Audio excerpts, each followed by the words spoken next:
आपसे इसलिए कह रहा हूं कि पाकिस्तान को अगर ये ख्याल आ जाए कि इतनी तेजी से इस चीज़ के अंदर ग्रोथ हो रही है तो अपना सारा ह्यूमन रिसोर्स एक ही तरफ लगा दे तो भी मैं समझता हूं कम होगा। तो मुझे खुद ख्याल होने लगा कि मैं पीछे रह गया हूं। यानी मैंने मजमून लिखा, सब कुछ किया, प्रेसिडेंशियल इनिशिएटिव हुआ, आर्टिफिशियल इंटेलिजेंस शुरू किया जिसके अंदर हज़ारों बच्चों को तालीम हो रही है। Digital PM digital skill programme के अंदर 22 लाख बच्चों को ये तालीम दी गई। मगर फिर मुझे ख्याल हुआ कि I am left behind, I don't know how to handle it. तो मैंने एक डॉक्टर ज़िया खान है जो presidential initiative on artificial intelligence में सैलानी वेलफेयर ट्रस्ट के साथ काम करते हैं, तो मैंने उनसे कहा मुझे भी अब लेसन चाहिए एआई के अंदर, I am being left behind. तो खैर उन्होंने कहा जी मैं खुद आकर, मैं कहा नहीं मुझे इतने सोफिस्टिकेटेड नहीं, मुझे कोई रास्ता चाहिए। अब मैं सोचता रहा, उनसे कहा भी मगर हुआ नहीं। तो कल का एक वाक़या है मैं आपको सुनाना चाहता हूँ and you will be very impressed because I am impressed. कल हुआ ये कि मैं शाम को वॉक करने निकलता हूँ तो मेरी बीवी, मैं उसको भी पूछ लेता हूँ कि चलोगी, तो शी वॉज गेटिंग रेडी। तो उन्होंने कहा कि मैं जूते पहन लूँ। तो मैं बैठकर अपना कंप्यूटर खोला और कंप्यूटर खोलकर मैंने ये सोचा कि चैट जीपीटी के ज़रिए मैं किसी टॉपिक पर कोई प्रेजेंटेशन तैयार करूँ। अच्छा, जिस टॉपिक से मैं वाकिफ़ था उसी टॉपिक को मैंने पिक किया, उसको guidance the, exponential change in artificial intelligence. ज़रा लगा दें कौन, जिसको मैंने कहा था कि लगा दें। मैं आपको बता रहा हूँ कितना टाइम मुझे लगा। उसको मैंने फीड किए, क्वेश्चंस लगा दिया, उसको मैंने क्वेश्चन फीड किया। कल शाम ये 5:30-6 बजे की बात होगी। मुझे ये भी नहीं मालूम था कि आज मैं आपके सामने कोई बात करूँगा। मुझे ये नहीं मालूम था कि मैं उसी दिन सुबह देखता हूँ कि आज की क्या मुलाकातें हैं। मुझे ये टॉपिक पसंद है तो मैंने इसमें फीड करना शुरू किया। कुछ तस्वीरें मांगी और तस्वीरों के साथ वो सारा पैटर्न डेवलप हुआ and in 6 minutes this entire thing was completed. 6 minutes। और मैं आपको बताता हूं, I will take you through this. 6 minutes जो मुझे आम तौर पर, मैं अगर प्रेजेंटेशन तैयार करता हूं तो एक इदारे के लिए करता हूं, एनडीयू के लिए, वहां पर मुझे घंटों लगते हैं, दिनों लगते हैं तैयार करने में। This was done with the help of artificial intelligence and IT in 6 minutes and let's go through it. यहां भी आना चाहिए था, नहीं आया तो चलो खैर। अच्छा जी, मेरा और आइडियाज मेरे हैं। इसकी ये जो तस्वीर बाय डॉक्टर आरिफ अलवी, ये भी कहीं से आई, आई एम नॉट अवेयर। मैंने इमेज मांगा, रोबोटिक को इमेज आ गया है और उसके अंदर ये मामलात, ये मीट भी आया जिसको मैंने मॉडिफाई करना शुरू किया and all done in 6 minutes। Next slide. अच्छा, डेफिनेशन ऑफ एआई मैं अब आपको बताना चाहता हूं, ये लोग वाकिफ हैं। अच्छा, मैं क्या चाहता हूं आपके सामने ये बात कर कर एक एक्साइटमेंट क्रिएट करना चाहता हूं। एक पिछले दिनों आपने अखबारों में अब ये पढ़ना शुरू किया होगा कि एआई से लोग घबरा रहे हैं, कह रहे हैं ब्रेक लगाओ। अच्छा, मगर मेरे पाकिस्तान ऐसा है जो उस ट्रेन पर ही सवार नहीं है जिस पर ब्रेक लगाने को कहा जा रहा है। इमेजिन करें, और दुनिया परेशान है, कह रही है कि ब्रेक लगाओ, ये बड़ा खतरनाक है। तो लिहाजा मैंने आपके सामने सिर्फ क्योंकि मैंने तैयार कर लिया तो मैं आपको ये बताना चाहता हूं कि 6 मिनट के अंदर मेरे अपने ख्यालात 2-3 क्वेश्चंस आई कैन टाइप और वो सही निकला। तो 3 टाइप्स ऑफ, एक नैरो एआई है, मिसाल के तौर पर आप तलाश कर लें, ग्राहकों के एतबार से कोई चीज़ डेटा मालूम करना चाहें वो डेटा मालूम कर लें, उससे कोई ख़तरा नहीं है। मगर वो आर्टिफिशियल इंटेलिजेंस जो हर चीज़ में एक्सपर्ट हो जाए, दैट इज़ दी एजीआई, उससे आर्टिफिशियल जनरल इंटेलिजेंस, उससे ख़तरा है। फिर मशीन लर्निंग अब इतनी तेज़ हो गई है कि मैं यहाँ देख रहा था कि यहाँ सॉफ्टवेयर लिखने वाले भी बहुत सारी कंपनीज हैं। There is a disruptive technology जो इनको डिस्टर्ब कर रही है अब, कि वो खुद एआई खुद सॉफ्टवेयर लिख रही है। It's very surprising. वो खुद सॉफ्टवेयर लिख रही है इस वक्त दुनिया के अंदर। मेरे ख्याल से अच्छा खासा सॉफ्टवेयर एक्चुअली एआई खुद लिख रही है and it still requires the human mind.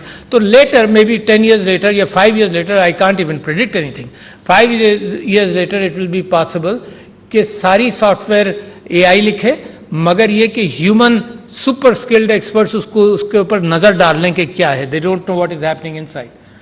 तो वो मशीन लर्निंग एक और नया अंदाज आया जिसके अंदर वो खुद उनको बताया गया। यानी आप ये सोचिए कि मशीन लर्निंग कैसी चीज़ है। गूगल के पास एक्स्ट्रा स्पेस थी अपने कंप्यूटर्स के अंदर, तो उसने ये कहा कि सारे इमेजेस देखो, इमेजेस के अंदर कोई अनोखी चीज़ पकड़ना शुरू करो। This is 2009।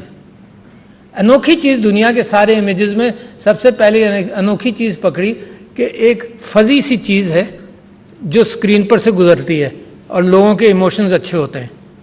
That was a cat.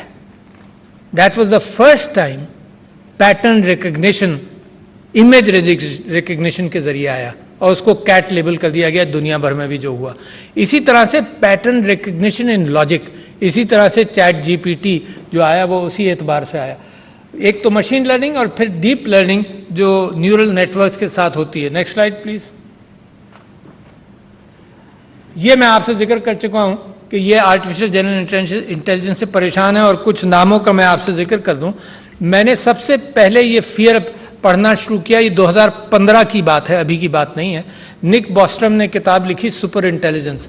आजकल जितनी बहस है, अगर वो आप एक किताब पढ़ें तो it has predicted exactly what will happen, कि किस तरह से इसको मैनेज करना चाहिए, जो आज लोगों को होश आ रहा है कि किस तरह से करें। तो that fear is there and that's a big fear. और उसकी एक मिसाल एक स्कैरी स्मार्ट करके एक मोहम्मद गौदात है, इजिप्शियन, मो गौदात करके उसने किताब लिखी है स्कैरी स्मार्ट।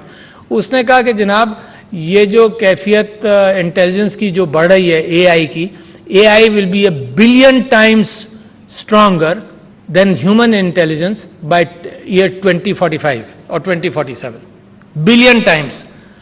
उसने ये कहा कि ये बिलियन टाइम्स जो चीज़ स्ट्रांग हो जाएगी, वो उसका कंपैरिजन ये है कि आइंस्टाइन और मक्खी, आइंस्टाइन का दिमाग billion time stronger than the मक्खी। अब इंसानियत ये एक्सपेक्ट करती है, जो मक्खी के लेवल पर 2047 में इंटेलिजेंस में आ जाएगी, ये एक्सपेक्ट करती है कि आइंस्टाइन मक्खी मारेगा नहीं। मक्खी की मोरालिटी और मक्खी की एथिक्स बिलियन टाइम स्ट्रॉन्गर किसी एंटिटी में जाएंगी। तो that is the fear. Next slide पे जाए। मशीन लर्निंग की मैंने आपसे अभी बात की, आगे चलें। फिर डीप लर्निंग न्यूरल नेटवर्क्स का, यानी I am shocked and surprise, और मेरे ये दोस्त तो सब कुछ जानते हैं, मैं जनरल एक एक्साइटमेंट क्रिएट करना चाहता हूँ, लिहाजा आपकी समा खराशी कर रहा हूँ कि न्यूरल नेटवर्क्स का मामला ये था कि सबसे पहले तो कंप्यूटर्स को रॉ डेटा एसेस करने के हवाले से कंप्यूटर बड़े होते गए और रॉ डेटा होता रहा। तो पहला जो चेस कंप्यूटर बना अल्फा ब्लू, उसने रॉ डेटा के एतबार से चेस की जितनी चालें हो सकती थी उनको एनालाइज करके वो मुकाबला किया उसने। दूसरे लेवल पर आया तो उन्होंने न्यूरल नेटवर्क्स के एतबार से काम शुरू किया, जिसके अंदर सारी प्रोबेबिलिटीज़ नहीं बल्कि पॉसिबल प्रोबेबिलिटीज़ को नैरो डाउन किया। फिर अल्फा गो आया, उसने मजीद नैरो डाउन किया। तो उसने 6 महीने अल्फा गो ने, एक चाइनीज़ गेम है गो, जिसकी बिलियंस ऑफ प्रोबेबिलिटीज़ होती हैं, चेस से कहीं ज़्यादा। तो उन्होंने वो उसको 9 महीने ट्रेनिंग दी, 9 महीने वो सीखता रहा सब कुछ। फिर अल्फा गो 0 आया, जिसने सिर्फ 9 दिन अपने साथ खेला, अपने साथ अल्फा वो गो गेम खेला और उस कंप्यूटर को भी हरा दिया। तो ये जो सिंपल न्यूरल नेटवर्क्स हैं, इसके अंदर सबसे कॉम्प्लिकेटेड चीज़ क्या है? कॉम्प्लिकेटेड चीज़ ये है कि एल्गोरिथम्स जब लिखे जा रहे हैं इवन बाय गूगल, किसी को पता नहीं कि बीच के 2 कॉलम्स में हो क्या रहा है। दे हैव नो आइडिया, उनको खुद नहीं मालूम। और उसकी एक बड़े मज़े की मिसाल दूं कि फेसबुक ने एक्स्ट्रा कंप्यूटर टाइम को हैंडल करने के लिए उसने कहा कि उसने चैटबॉट्स बनाए और चैटबॉट से कहा कि एक बॉल बेचे और एक कोई और चीज़ बेचे, आपस में ट्रांजैक्शंस करते रहो, बॉल्स का और कुछ और किसी और चीज़ का। Within month they realize कि ये आपस में जो बात कर रहे हैं ये हमारी समझ में नहीं आ रहा। It's a strange language. They generated that language themselves. They were talking to each other in a language which was not understood even by the programmers. तो उन्होंने जल्दी से उसको बंद किया, क्योंकि ये कम्युनिकेट आपस में भी करना शुरू हो जाएंगे। तो मगर ये सबसे बड़ी स्ट्रेंथ है फ्यूचर के अंदर कि इंसान के दिमाग के अंदर जो न्यूरल नेटवर्क्स हैं वो भी इसी तरह से जमा करते हैं चीज़ों को। आप को शायद सिर्फ ये मेंशन कर दूं कि इंसान के दिमाग में 100 बिलियन न्यूरॉन्स हैं और ट्रिलियंस ऑफ पॉसिबल नेटवर्किंग का इम्कान है। Next slide. अच्छा ये देखें, मैं इन चीज़ों को छोड़े, मैं तो सिर्फ इस चीज़ से इम्प्रेस्ड हूं कि कल ये 6 मिनट के अंदर सारी प्रेजेंटेशन मेरी ख्वाहिश से आ गई। सो इसी दुनिया बदल रही है। नेक्स्ट स्लाइड ले जाए। मैं किसी चीज़ पर ज़्यादा बात नहीं करना चाहता। आपने खुद ही जिक्र कर दिया banking and finance, health care, retail और मैन्युफैक्चरिंग पर किस किस तरह से ये एआई का इफेक्ट आएगा। Next slide. Impact of AI तीनों चीज़ों में है। इंक्रीज एफिशिएंसी है, जॉब डिस्प्लेसमेंट्स है, बायस और फेयरनेस में। लोग कहते हैं कि इसको जैसे जिस एथिक्स से प्रोग्राम करेंगे वही उसकी एथिक्स बनेगी, मगर कौन प्रोग्राम करेगा, कौन सी एथिक्स से करेगा, क्रिमिनल करेगा। हर टेक्नोलॉजी के पीछे क्रिप्टो स्कैम्स भी आ जाएंगे। मिसाल के तौर पर हर टेक्नोलॉजी के पीछे स्कैमर्स आ जाएंगे, हर टेक्नोलॉजी को मिसयूज़ करने वाले लोग आ जाएंगे। तो that's the square. Next slide. अच्छा, और ह्यूमन कंट्रोल को कैसे इंश्योर करना है, इस वजह से सारे इंक्लूडिंग टेस्ला, जिसने ब्रेन इम्प्लांट्स, न्यूरोलिंक के जरिए ब्रेन इम्प्लांट्स करके, आई एम प्रेडिक्टिंग, मैं प्रेडिक्ट कर रहा हूँ बहुत दिनों से कि 10 साल के अंदर, आजकल तो आप ऑडियो वीडियो ही से परेशान है ना, 10 साल में आपकी जो सोच होगी वो कंप्यूटर आपका पढ़ लेगा, तो मजीद परेशान होइए।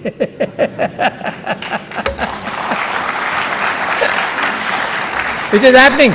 ये जो उन्होंने 4 इम्प्लांट्स लगाए, सुप्राक्रेनियल इम्प्लांट्स लगाए, उन लोगों में जो बिल्कुल ही पैरालाइज थे, सिर्फ सर से एक्टिविटी थी, उनके अंदर 4 इम्प्लांट्स लगाए और उन इम्प्लांट्स के ज़रिए मसल्स को फीड किया एंड थॉट्स के ज़रिए वो आदमी, मिसाल के तौर पर एक है जो 1800 वर्ड्स बोल नहीं सकता, मगर 1800 वर्ड्स थॉट्स के ज़रिए अपने कंप्यूटर के अंदर वो पिक कर सकता है ताकि आपको ख़त लिख सके। एक टोटली पैरालाइज्ड आदमी जो है, उसके मसल्स के साथ लिंक कर कर और उसके थॉट्स को लिंक कर कर उसको चलना आ गया है।